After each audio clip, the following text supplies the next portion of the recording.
News కు స్వాగతం. కార్యక్రమంలో ముందుగా ముఖ్యాంశాలు. ఎవరు ఉండం పొలం కాడ సెంతు కాడ అందరూ పొలం పోతాం. నీళ్ళు పోస్తున్నాయి ఆడ కమ్మని కాడ పెట్టినారు. సంచి ఉంటుంది సార్, నీళ్ళు పోస్తున్నాయి.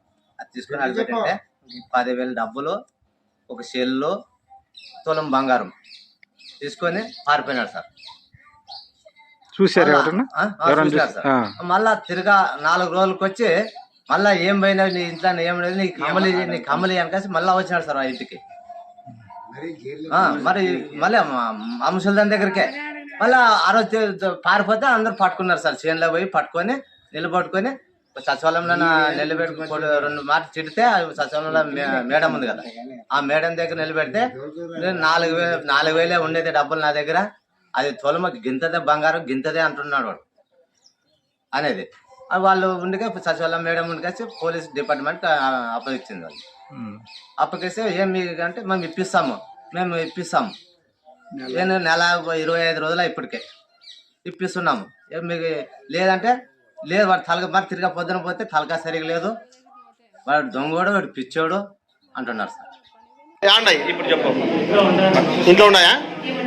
ఉన్నాయి కదా, ఇస్తాం కదా. ఏమేమి ఉన్నాయి చెప్పు. డబ్బులే తీసుకున్నాను,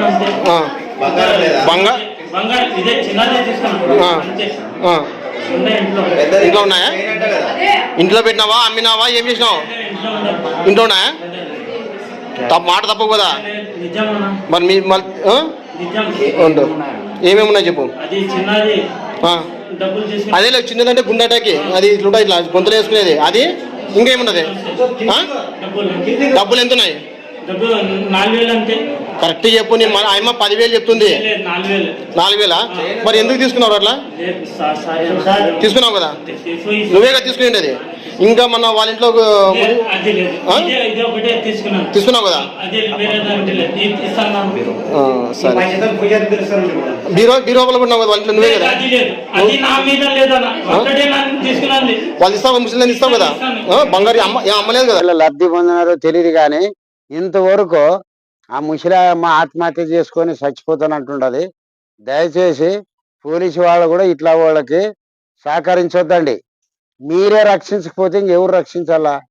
రక్షక పడ్డలో పోలీసు వాళ్ళే రక్షించకపోతే ఇప్పుడు దొంగతనం చేసింది ఏడొస్తుంది, ఎక్కడి నెల వస్తుంది అంటే మీరేం పట్టుకునిలేరు. దొంగని పట్టుకుని ఉండేది గ్రామస్తులు. పట్టుకొని కాసి వాడిని ఏమన్నా సిదిగబాదగా కొట్టింటే మాకు అప్పు చెప్పాల్సి ఉంటుంది అంటారు, మాకు ఇప్పిస్తుంటామంటారు. మీకు ఇప్పిస్తే పిచ్చోడని ముద్ర వేసారు వాని పైన. వాడు ఎన్నో ఇండ్లను దొంగతనం చేసిన